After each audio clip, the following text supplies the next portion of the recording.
Welcome, and thank you for joining the Office of Migrant Education's Fiscal Year 2026 High School Equivalency Program and College Assistance Migrant Program pre-application presentation. My name is Jessica Stein, and I am the Program Officer for HEP and CAMP. This presentation is a review of some items in the application notice instructions, known as the ANI, and formally known as the Notice Inviting Applications, NIA, but please note that not all information will be covered. This presentation will not focus heavily on specific application submission instructions, so please be sure to carefully review the instructions in the ANI and all other referenced or related materials on the competitions. Applicants are required to follow the 2025 Common Instructions for Applicants to Department of Education Discretionary Grant Programs, published in the Federal Register on August 29, 2025, and available at Ed 2025 Common Instructions. We encourage you to start your application early to avoid any submission issues.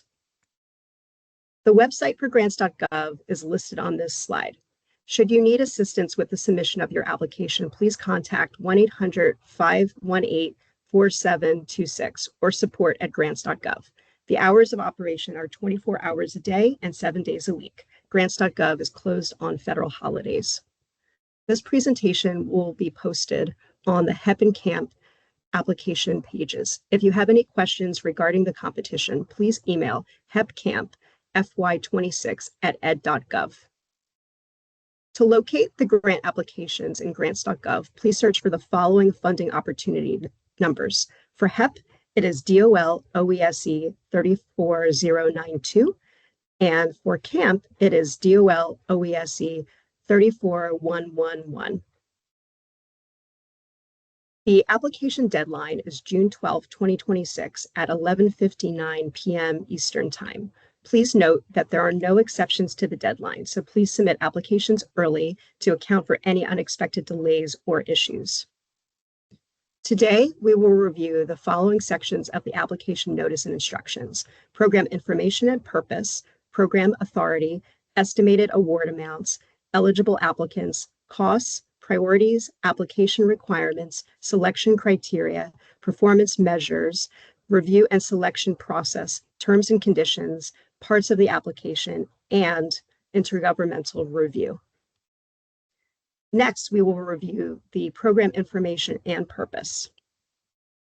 The Employment and Training Administration at the U.S. Department of Labor, that is the DOL, and the Secretary of Education are soliciting applications in support of the administration of the High School Equivalency Program, that is HEP, and College Assistance Migrant Program, that is CAMP, on behalf of the U.S. Department of Education, known as ED for ED. HEP is designed to assist migratory or seasonal farm workers or immediate family members of such workers to obtain the equivalent of a secondary school diploma and subsequently to gain improved employment, enter military service, or be placed in an institution of higher education, that is IHE, or other post-secondary education or training, which includes registered apprenticeships.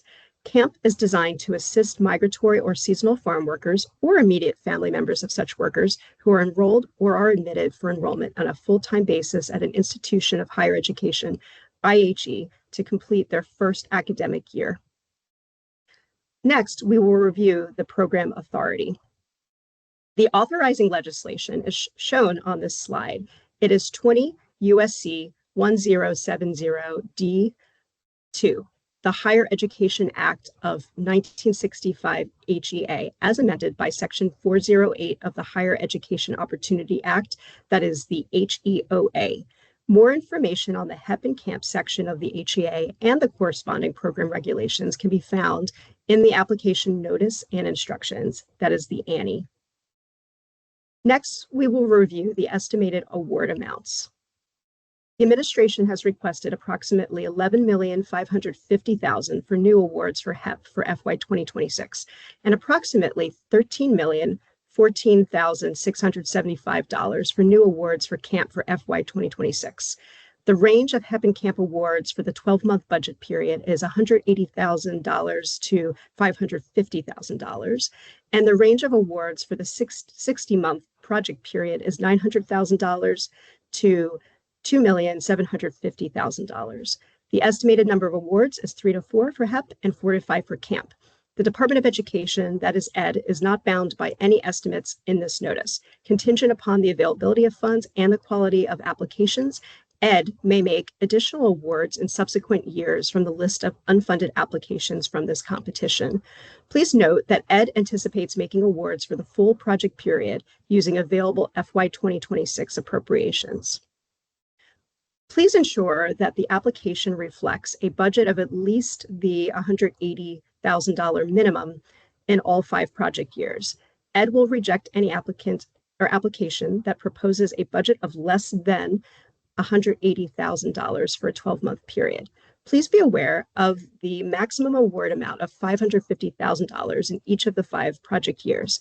ED may reject without consideration or evaluation any application that proposes a project funding level that exceeds the stated maximum award amount.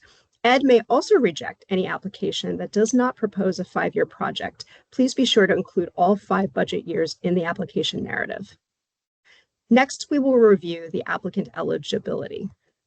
To be considered for an award under this competition, an applicant must be one of the following: an institution of higher education that is IHE as defined in Section 101 and 102 of the HEA, or a private nonprofit organization as those terms are defined in 334 CFR 77.1. If a private nonprofit organization other than an IHE applies for a HEP or CAMP grant, that agency must plan the project in cooperation with an IHE and must propose to operate the project, or in the case of a HEP grant, some aspects of the project with the facilities of that IHE. Next, we will review costs. Neither HEP nor CAMP require cost sharing or matching. However, consistent with 34 CFR 700, which requires an applicant to comply with its approved application, an applicant that proposes non-federal matching funds and is awarded a grant must provide those funds for each year that the funds are proposed. HEP and CAMP use a training indirect cost rate. This limits indirect cost reimbursement to an entity's actual indirect costs as determined in its negotiated indirect cost rate agreement, or 8% of a modified total direct cost base, whichever amount is less. Next, we will review the priorities for the HEP and CAMP grant competitions. The 2026 HEP competition will include 1 absolute priority and 3 competitive preference priorities, known as CPPs. For FY 2026 and any subsequent year in which we make awards from the list of unfunded applications for this competition, the absolute priority and CPPs are as reflected in the ANI. ED only considers applications that meet the absolute priority. This slide includes a description of the priorities for the HEP competition. The absolute priority is providing a high school equivalency program project. Applicants must propose a project that is aligned with the purpose of HEP. The competitive preference priority 1 is consideration of prior experience for up to 15 points. HEP grantees that receive their final budget period award in FY 2024, that is the 2020 cohort, or FY 2025, that is the 2021 cohort, will be considered for additional points under this competitive preference priority. HEP grantees that were non-continued will be considered for additional points under this competitive preference priority based on successful years of implementation. The competitive preference priority 2 is expanding education choice for up to 3 points. It addresses projects or proposals that will expand access to education services that accelerate learning, such as high impact tutoring. The competitive preference priority 3 is career pathways and workforce readiness for up to 3 points. It addresses projects or proposals that will provide career and or college exploration and advising opportunities to promote greater awareness of the range of post-secondary educational and career options. Post-secondary educational and career options include registered apprenticeships. Please note, applicants must clearly state in the project abstract and the project design section of the project narrative section the specific CPP they wish ED to consider for the purposes of earning CPP points. The Secretary will consider the applicant's prior experience in implementing its expiring HEP project with respect to whether the applicant served the number of participants described in its approved application, the extent to which the applicant met or exceeded its funded objectives with regard to project participants, including the targeted number and percentage of participants who received a general educational development, that is GED credential, and GED credential recipients who reported as entering post-secondary education programs, career positions, or the military, and the extent to which the applicant met administrative requirements, including record keeping, reporting, and financial accountability under the terms of the previously funded award. This is a note on the use of GED in the HEP competitive preference priority, consideration of prior experience. Although regulations refer to the general educational development, that is GED credential, the department recognizes that there are multiple examinations through which a high school equivalency, that is HSE, can be earned, and for the purposes of this notice uses GED interchangeably with HSE. The 2026 camp competition will include 1 absolute priority and 2 competitive preference priorities, that is CPPs, for FY26 and any subsequent year in which we make awards from the list of unfunded applications for this competition. The absolute priority and CPPs are as reflected in the ANI. Ed only considers applications that meet the absolute priority. This slide includes a description of the priorities for the camp competition. The absolute priority is providing a College Assistance Migrant Program project. Applicants must propose a project that is aligned with the purpose of camp. The competitive preference priority 1 is consideration of prior experience for up to 15 points. Camp grantees that receive their final budget period award in FY 2024, that is the 2020 cohort, or FY 2025, that is the 2021 cohort, will be considered for additional points under this competitive preference priority. Camp grantees that were non-continued will be considered for additional points under the competitive preference priority based on successful years of implementation. The competitive preference priority 2 is career pathways and workforce readiness for up to 5 points. It addresses projects or proposals that are designed to support workforce development programs that are aligned with state priorities. This includes providing work-based learning opportunities, for example, internships, externships, pre-apprenticeships, registered apprenticeships, and mentorships, for which a student may receive wages and/or academic credits. Please note that applicants must clearly state in the project abstract and in the project design section of the project narrative section the specific CPPs they wish Ed to consider for the purposes of earning CPP points. This is a note on how the department evaluates the camp competitive priority consideration of prior experience. The Secretary will consider the applicant's prior experience in implementing its expiring camp project with respect to whether the applicant served the number of participants described in its approved application, the extent to which the applicant met or exceeded its funded objectives with regard to project participants, including the targeted number and percentage of participants who successfully completed the first year of college and continued to be enrolled in post-secondary education after completing their first year of college, and the extent to which the applicant met administrative requirements, including record keeping, reporting, and financial accountability under the terms of the previously funded award. Prior experience points are awarded by the department based on the grantee's prior experience as determined by relevant data already collected by the department. Applicants are not asked to respond to the competitive preference priority consideration of prior experience. If applicants would like to include information about their prior experience implementing HEP or CAMP grants, they must clearly state this information in the project abstract and the project design section. Next, we will review the application requirements. Applicants must submit a grant application that covers a period of 5 years unless extraordinary circumstances warrant a shorter period and includes an annual budget of not less than $180,000. Applicants must submit a management plan that contains assurances that the staff has a demonstrated knowledge of and will be sensitive to the unique characteristics and needs of the migrant and seasonal farm worker population, and provisions for staff in service training and technical assistance, staff travel, student travel, interagency coordination, and project evaluation. Applicants must provide the following assurances in their applications. The grantee will develop and implement a plan for identifying, informing, and recruiting eligible participants who are most in need of the academic and supporting services and financial assistance provided by the project.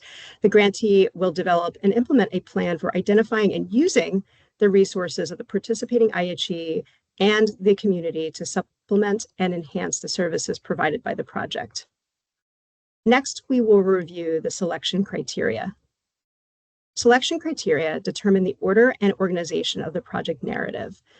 Quality of content is key. However, errors in grammar and spelling may obscure your content. Readers will use the information contained within all sections of the application to award points for relevant selection criteria responses. Please note, the only difference between the selection criteria for HEP and CAMP is Part 7 under A, Quality of the Project Design.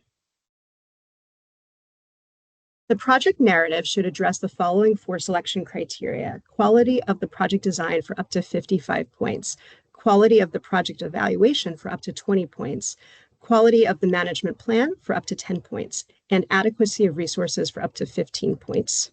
The project narrative should be organized in the order of the selection criteria and should address all sub-criteria. Information submitted in response to the scoring criteria should be specific to your community and should not be identical or substantially similar to other applications.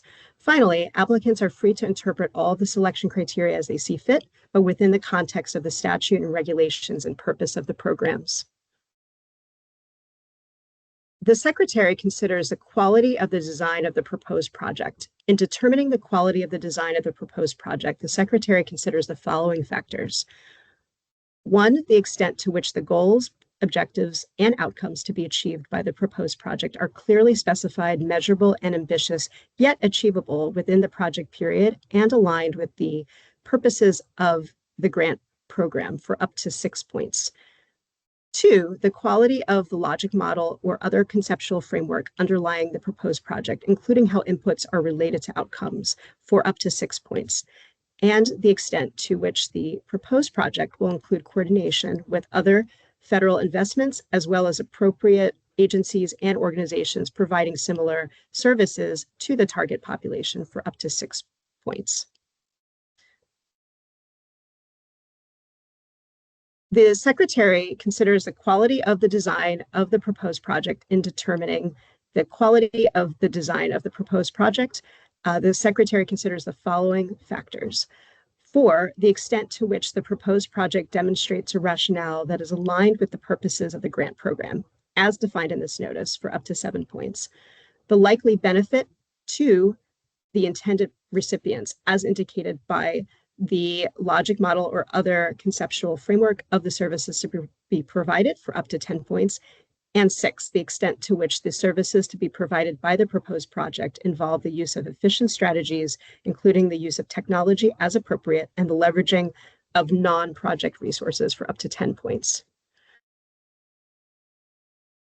The Secretary considers the quality of the design of the proposed project.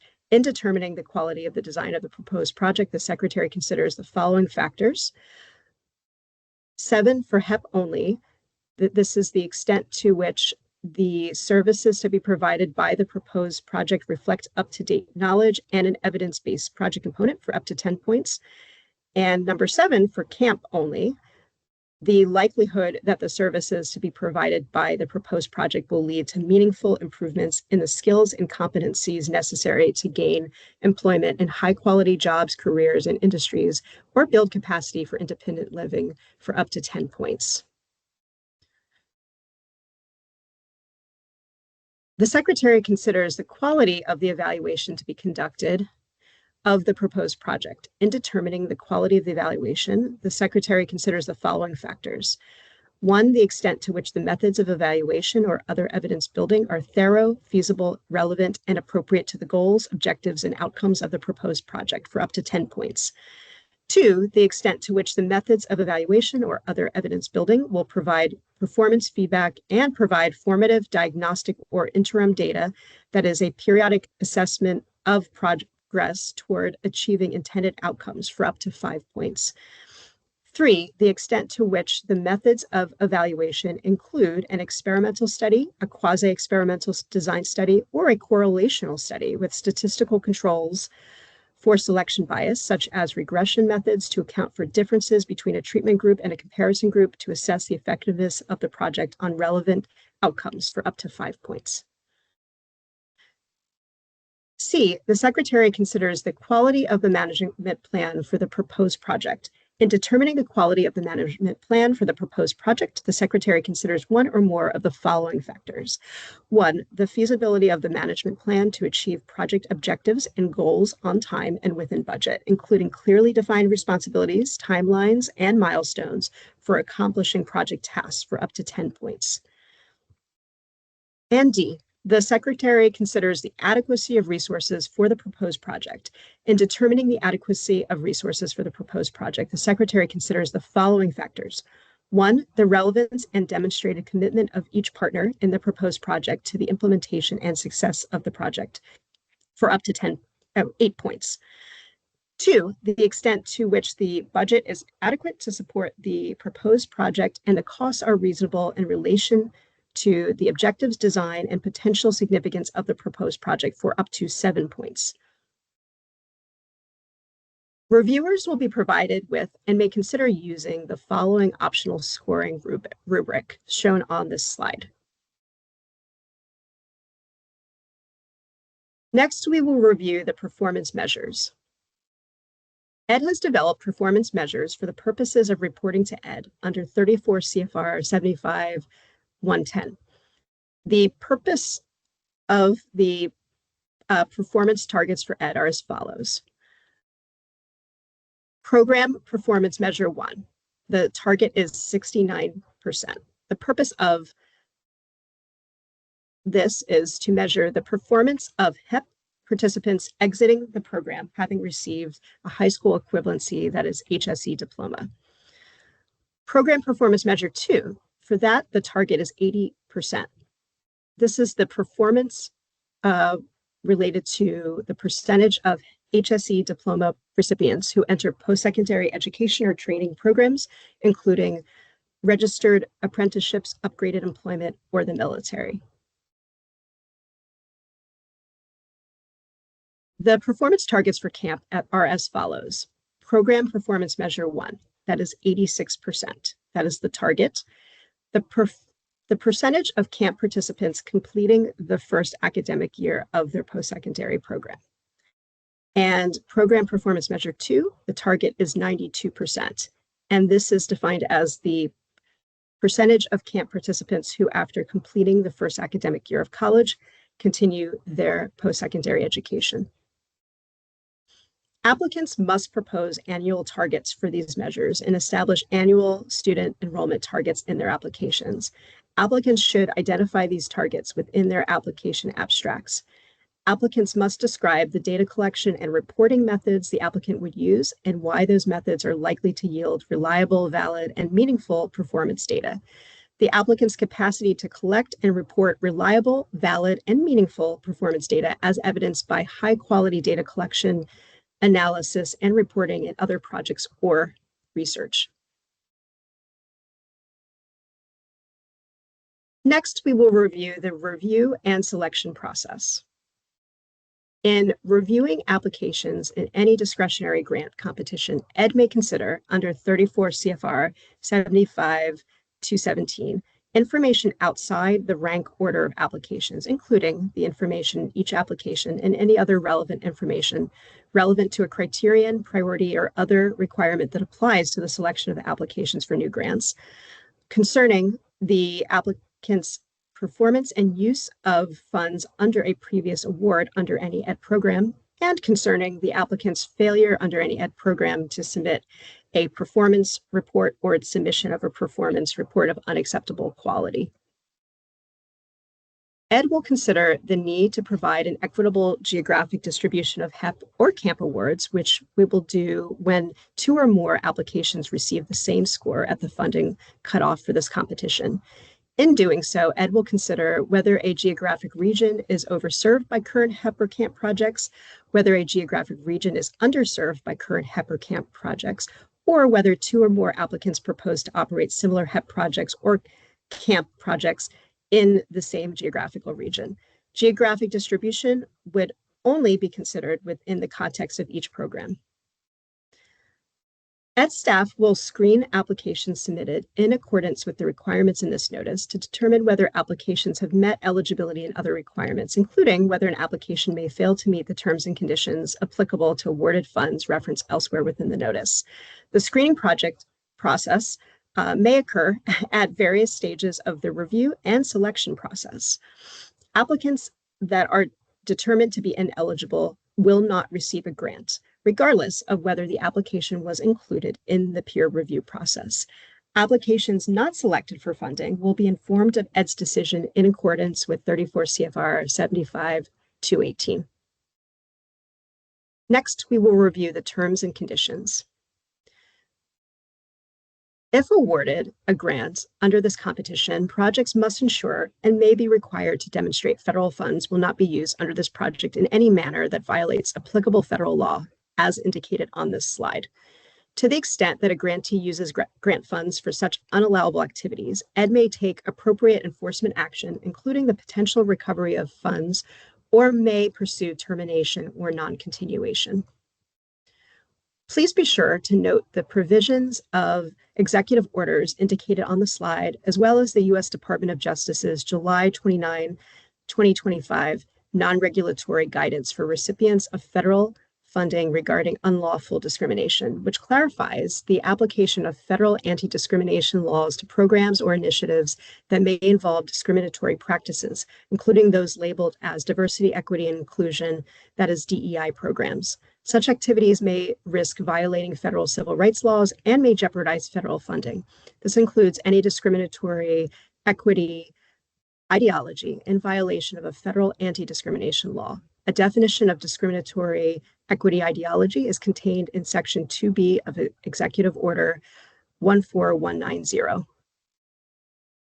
Next, we will review the parts of the application. Now that we've discussed the selection criteria, we'll now go over each part of the application. This slide lists each part of the application. We'll begin with Part 1, Standard Documents. In order to expedite the review process, it is recommended that your electronic application be organized in the following manner and include the following parts. Instructions for all parts and forms of the application are found either on the following pages of the application package or individually for each form on grants.gov. Part 1, SF 424, includes the application for federal assistance, that is Form SF 424, and the ED supplemental information for SF 424. When filling out the SF 424, applicants are advised to complete the application for federal assistance, that is Form SF 424 first. Grants.gov will automatically insert the correct assistance living listing number and program name automatically wherever needed on other forms. The value of in-kind contributions should be included on appropriate lines as applicable. For number 18 in the SF 424, please enter the amount requested or to be contributed during the first funding / budget period by each contributor. The ED supplemental information for SF 424 contains the following sections: project director and applicable entity identification numbers, General Education Provision Act, that is GEPA, Section 427 assurance. Please note that a GEPA narrative is not being requested. New potential grantee, human subjects research, infrastructure programs, and Build America, Buy America Act, known as BABA, applicability. Please note that HEP and CAMP are not subject to the BABA domestic sourcing requirements.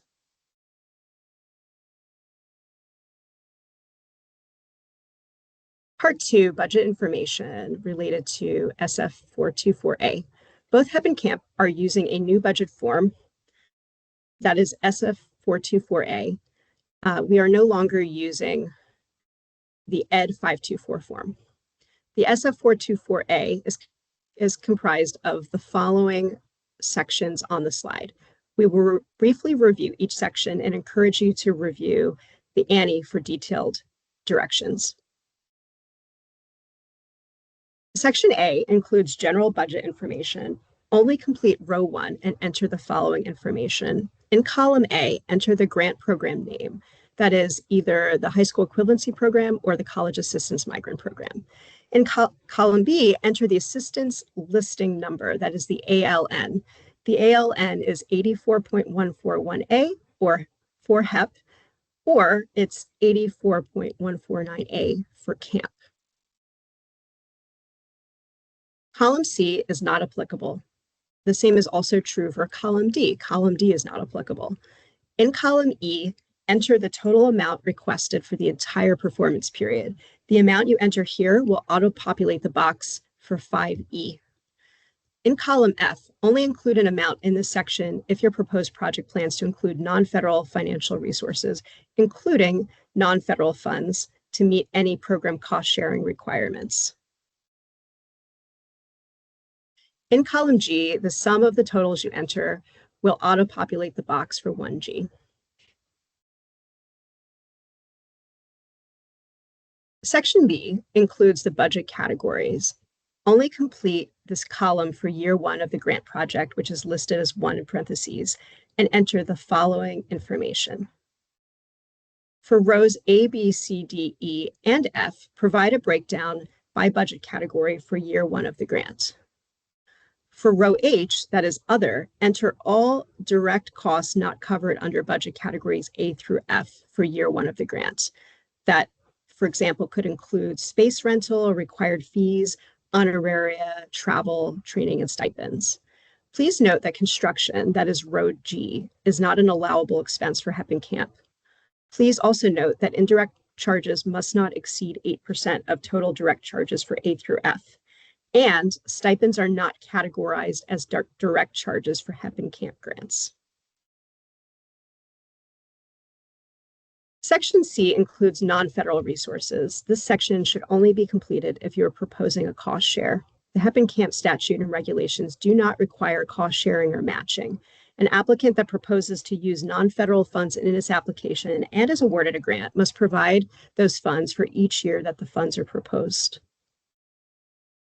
Section D includes forecasted cash needs. This section is not required for the HEP and CAMP competitions. You may leave this section blank. Section E includes estimates of federal funds needed for the balance of the project. In this section, applicants will enter requested funds for years 2 through 5 of the proposed project. The chart below on the slide shows which columns correspond to each year of the grant project. The first column corresponds with project year 2. The second column corresponds with project year 3. The third column corresponds with project year 4, and the fourth column corresponds with project year 5. Section F includes other budget information. This section is not required for the HEP and CAMP grant competitions. You may leave this section blank. The project abstract should not exceed 2 double-spaced pages and should include a concise description of the following information. It should include proposed project objectives and activities, the absolute priority, the competitive preference priorities, if applicable, the proposed project outcomes, and the proposed project partners, if applicable. The project narrative should be attached as a single document to the project narrative attachment form in accordance with these instructions, and should be organized in the following manner and include the following parts in order to expedite the review process. The table of contents should not exceed 1 double-spaced page. For the application narrative, ED encourages applicants to limit this section of the application to the equivalent of no more than 25 pages. The recommended page limit does not apply to the cover sheet, the budget section, including the narrative budget justification, the assurances and certifications, or the project abstract, the resumes, the bibliography, or the letters of support. The budget narrative for requested federal funds should provide a justification of how the money requested for each budget item will be spent, and the total amounts for each project year should match the total amounts in the SF424A. Specifically, year one of the budget narrative should match the information in Section B, budget categories of the SF242A. Years 2 through 5 of the budget narrative should match Section E, budget estimates of federal funds needed for a balance of the project in SF424A. Each of the 5 years must be reflected in the budget narrative. This is a reminder regarding the budget narrative. For the other budget category, please include stipends. Please also be sure to itemize the entire other budget category so that expenditures, including stipends, can be easily identified. Please note that indirect charges must not exceed 8% of total direct charges, and stipends are not categorized as direct charges for HEP and CAMP grants. Please attach one or more documents to the other attachment form. You may provide all the required information in a single document or in multiple documents. We kindly remind you to ensure that you only attach the ED-approved file types detailed in the 2025 Common Instructions. The suggested order for this part is resumes, letters, supplementary information, and other appendices. The assurances and certifications included in this application are grants.gov lobbying form, certification regarding lobbying, and disclosure of lobbying activities. The certification regarding lobbying form is required. The disclosure of lobbying activities form is required if there are lobbying activities. Next, we will review the intergovernmental review. This program falls under the rubric of Executive Order 12372, that is Intergovernmental Review of Federal Programs, and the regulations in 34 CFR Part 79. The review requires grant applicants to contact state single points of contact for information on how this works. Multi-state applicants should follow procedures specific to each state. Further information can be found in the application package. Please keep in mind the following final reminders. Please read the entire ANI, the ED 524 instructions, and related competition information. For grants.gov support, please call 1-800-518-4726 or email support@grants.gov. For the budget narrative, please be sure to itemize the entire other section so that expenditures, including stipends, can be easily identified. Please start your application early, as there are no exceptions to the deadline. And please remember that the application submission deadline is June 12, 2026. This slide includes links to the application pages for HEP and CAMP. Should you have any questions about the FY 2026 HEP and CAMP competitions, please email hepcampfy26@ed.gov. Thank you for viewing this presentation.